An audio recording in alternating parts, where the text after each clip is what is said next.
Chapter 13, Sleepwalking. I sat against the side of the tunnel with my knees scrunched up between my arms, keeping my distance from Elena, who was sitting with her back against the opposite wall, her legs stretched out in front of her. She couldn't seem to keep them still. We were able to turn off the lights in one section of the tunnel, so that became the sleeping quarters. Everyone else had gone to bed, but Elena and I moved back to the lighted part to talk. She was filling me in on what had happened since the attack, but I just stared at her, dumbstruck. I remembered the feeling of her fingertips on mine just before the bomb hit. Her lips were moving, but I could only remember how close they'd been to mine just before the landers had attacked. It had been only 3 days, but she was so different in every possible way. She had shaved off half her head. Most of it had burned off in the attack. I just finished it off, she said. I'm not sure how much will grow back, if any. There were wounds on her face. When the bullets started flying, I was hit more by the shrapnel than the bullets. So you were able to get up after the first bomb hit us? She nodded.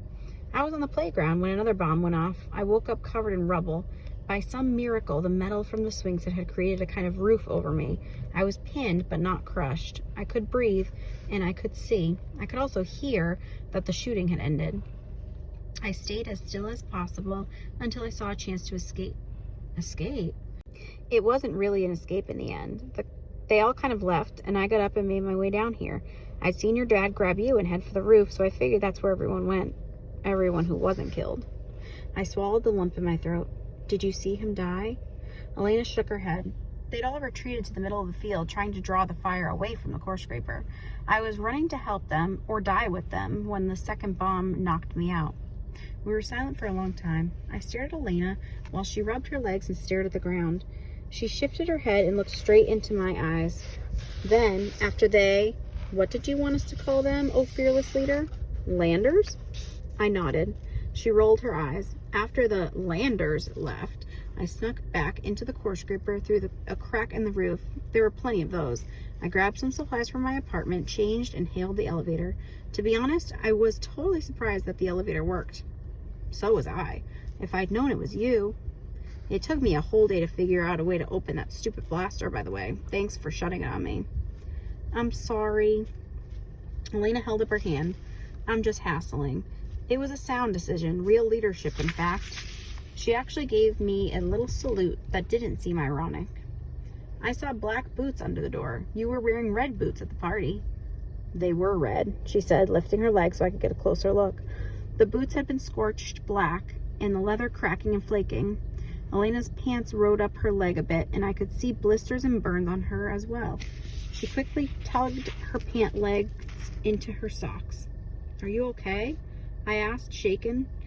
Sure, she shrugged. I basically had to rip the leggings off. They'd melted into my skin, so some of the skin came off too. That sucks. She shrugged. Yeah, but I'm alive.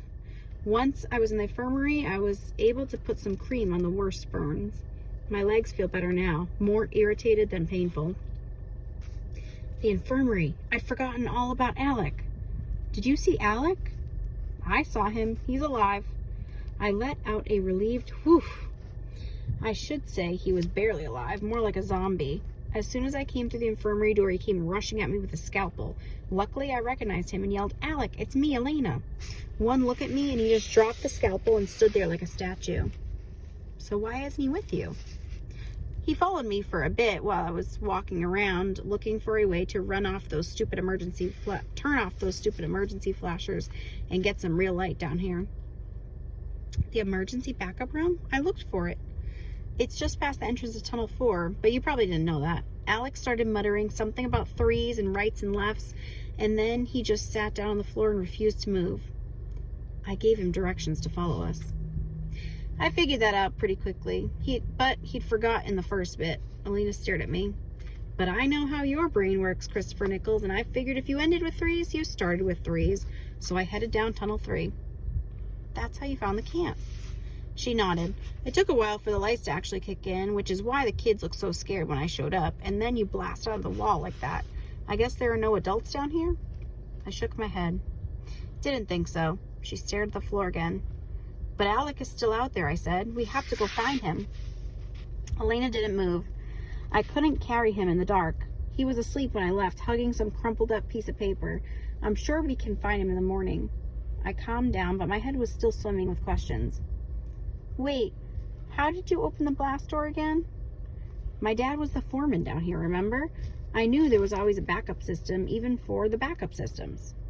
Meaning that your detonator cap only blew off the top layer of the panel. The wires underneath were still there. I just needed to figure out a way to get them to recognize the right sequence of electronic bursts.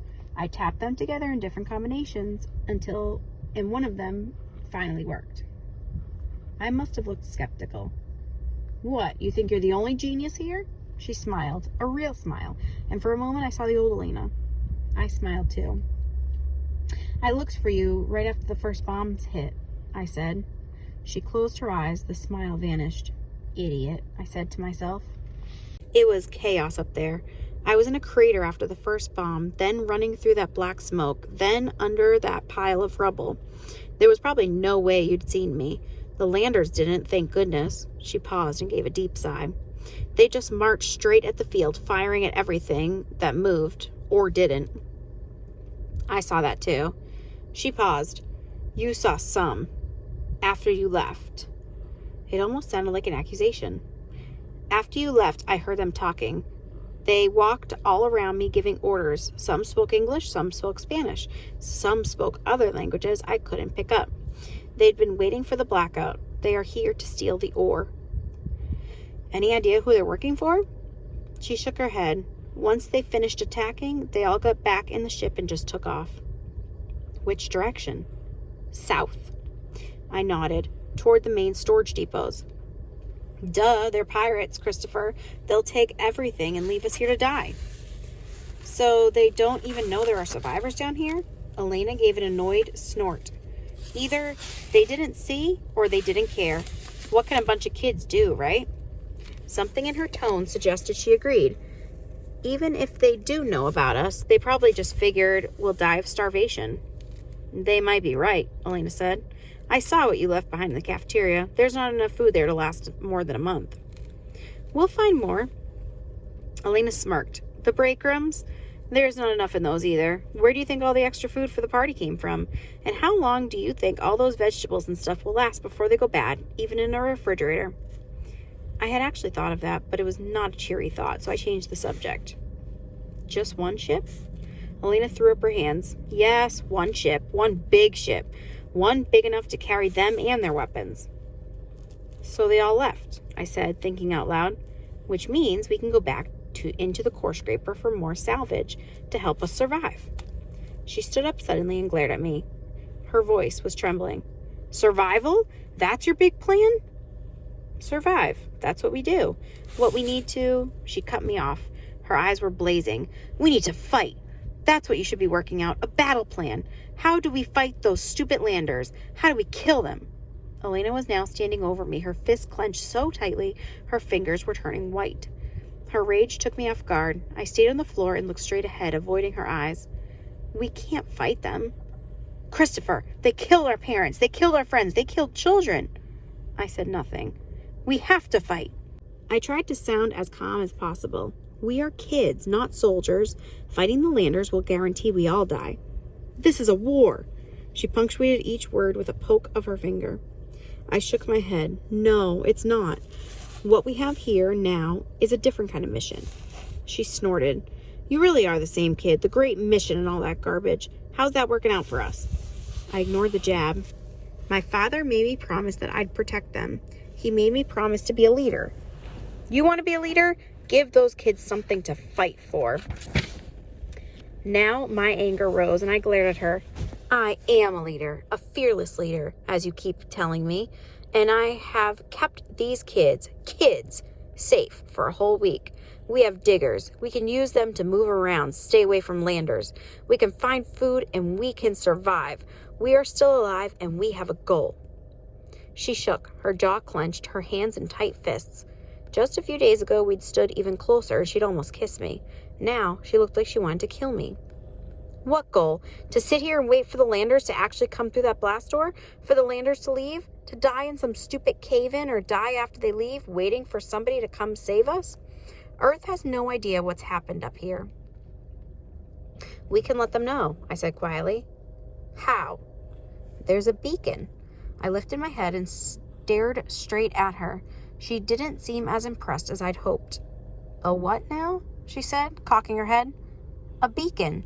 My dad told me there's a warning beacon, so that can send a message back to Earth.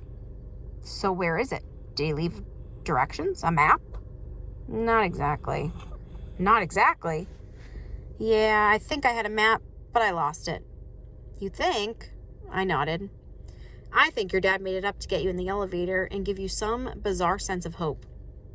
I thought of how my father had stared at me when he'd given me the backpack and the book. He hadn't been lying. It's real, I said firmly. She lifted and dropped her arms in frustration. It doesn't even matter.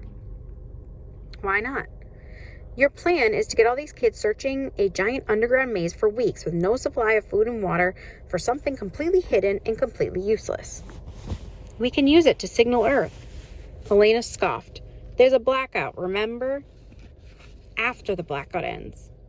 We'll all be dead, she yelled. The sound echoed off the tunnel walls. Shh, keep your voice down. I already told you we can find more food and water. We can survive. Elena paced the floor. When she finally spoke again, she almost hissed.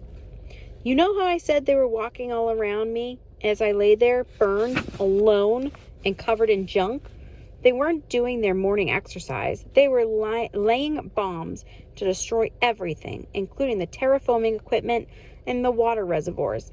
Once they are gone, the Percy's colony will be nothing more than rubble and corpses. She let that sink in. I knew right away what she meant. The landers wouldn't destroy the terraforming technology until they were safely off of the planet. They needed it too. They'd wait until they were done, they'd leave, and then they'd trigger the bombs. If they'd done it right, it would look like there'd been some accident during the blackout. News would never reach Earth about anything if these bombs were detonated. The landers would get away with no witnesses and no evidence they'd ever been there. The beacon would never be activated. The blackout would get the blame. Elena took a step toward me. Not doing anything to stop them is suicide, and running is not doing anything. We have to fight. Are you a leader who can help us do that? I was shaking, but Elena was right. The landers were true enemies, and I couldn't make her an enemy as well. I don't want to fight you, Elena. I paused and sighed. And you are right. We will need to fight the landers. She softened her stance. But doing it now would also be suicide. I paused again, trying to search her face for some sign of my friend. We could train the older kids, Pavel, Jimmy, and Maria, to drive, fight. We can strategize. I can't do it alone. Meaning? Elena, I need your help. A glimmer of the Elena I knew crept back into her eyes. She gave an almost imperceptible nod. Then she saluted and turned and walked silently back to the camp.